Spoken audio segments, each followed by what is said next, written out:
ಲೋಕಾಪುರವರೆಗೂ passenger ರೈಲು ಆರಂಭಿಸಿ railway ಹೋರಾಟ ಸಮಿತಿ ರಾಜ್ಯಾಧ್ಯಕ್ಷ ಕುತ್ಬುದ್ದೀನ್ ಖಾಜಿ ಒತ್ತಾಯ. ನೂರಾರು ಕೋಟಿ ರೂಪಾಯಿ ಖರ್ಚು ಮಾಡಿ ಲೋಕಾಪುರವರೆಗೂ 6 ರೈಲು ನಿಲ್ದಾಣ ನಿರ್ಮಾಣ ಮಾಡಲಾಗಿದೆ. ಆದರೆ ರೈಲ್ವೆ ಸೌಲಭ್ಯ ಇಲ್ಲದೆ ಕಟ್ಟಡಗಳು ಹಾಳಾಗುತ್ತಿವೆ. ಕೂಡಲೇ ಲೋಕಾಪುರವರೆಗೂ ಪ್ಯಾಸೆಂಜರ್ ರೈಲು ಪ್ರಾರಂಭಿಸಬೇಕು ಎಂದು ರೈಲ್ವೆ ಹೋರಾಟ ಸಮಿತಿ ರಾಜ್ಯಾಧ್ಯಕ್ಷ ಕುತ್ಬುದ್ದೀನ್ ಖಾಜಿ ಆಗ್ರಹಿಸಿದರು. ಸಂಸದ ಪಿಸಿ ಗದ್ದಿಗೌಡರ್ ಅವರನ್ನು ಸೋಮವಾರ ಜಿಲ್ಲಾಡಳಿತ ಭವನದಲ್ಲಿ ಇರುವ ಅವರ ಕಚೇರಿಯಲ್ಲಿ ಭೇಟಿ ಮಾಡಿ ಈ ಬಗ್ಗೆ ಒತ್ತಾಯಿಸಿದರು. ಹುಬ್ಬಳ್ಳಿ ನೈಋತ್ಯ ರೈಲ್ವೆ ಅಧಿಕಾರಿಗಳನ್ನು ಸಂಪರ್ಕಿಸಿ ಚಾಲನೆ ನೀಡಬೇಕು, ಇಲ್ಲದಿದ್ದರೆ ಹೋರಾಟ ಮಾಡುವುದಾಗಿ ತಿಳಿಸಿದರು.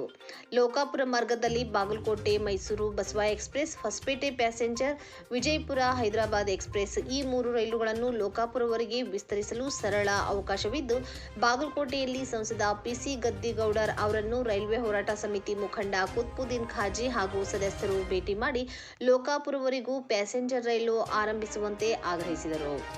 ಲೋಕಾಪುರದಿಂದ ಯಾದವಾಡ, ಮುಧೋಳ, ಜಮಖಂಡಿ ಭಾಗದಲ್ಲಿ ರೈಲ್ವೆ ಕಾಮಗಾರಿ ಪ್ರಗತಿಯಲ್ಲಿ ಇದ್ದು, ಕಾಮಗಾರಿಗೆ ಯಾವುದೇ ರೀತಿಯ ಅಡಚಣೆಗಳು ಬಂದರೆ ರಾಜ್ಯ ಮತ್ತು ಕೇಂದ್ರ ಸರ್ಕಾರ ಸಮನ್ವಯ ಸಾಧಿಸಿ ಅಡಚಣೆಯನ್ನು ಬಗೆಹರಿಸಲು ಪ್ರಮುಖ ಪಾತ್ರ ವಹಿಸಬೇಕು ಎಂದು ಹೇಳಿದರು.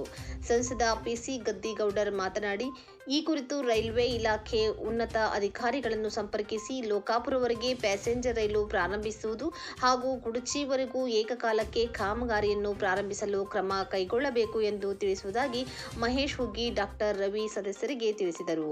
ಈ ಸಂದರ್ಭದಲ್ಲಿ ಮಹೇಶ್ ಹುಗ್ಗಿ, ಡಾಕ್ಟರ್ ರವಿ ಜಮಖಂಡಿ, ಬ್ರಿಜ್ ಮೋಹನ್ ಢಾಗಾ, ದಯಾನಂದ್ ಬಿಜರ್ಗಿ, ಮೈನುದ್ದೀನ್ ಖಾಜಿ ಇತರರು ಇದ್ದರು. ಮಾಡ್ತೀರಿ ಯಾರು ಗದ್ದಿಗೌಡ ಚಲೋ ಇಲ್ಲ ಅಂತ ಹೇಳಿಲ್ಲ, ಚಲೋನ ಅಂತೀರಿ ನೀವು. ನಂದ ಏನು ವಿಷಯ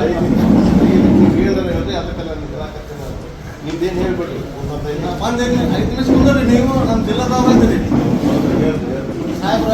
ಈಗ ಲೋಕಾಪುರ ಮಠ ಎಲ್ಲ ಪ್ರಯತ್ನ ಮಾಡಿ ಗಾಡಿ ಹೋಗುವಂಗ ಆಗೈತಿ. ಆದ್ರೆ 23ರಾಗ ಅದು ಇನ್ಸ್ಪೆಕ್ಷನ್ ಆಗೈತಿ, ಸಮೀಕ್ಷೆ ಆಗೈತಿ, ಓಕೆ ರಿಪೋರ್ಟ್. ಏನು ನೀವು ವಿಡಿಯೋ ಮಾಡಕ್ಕೆ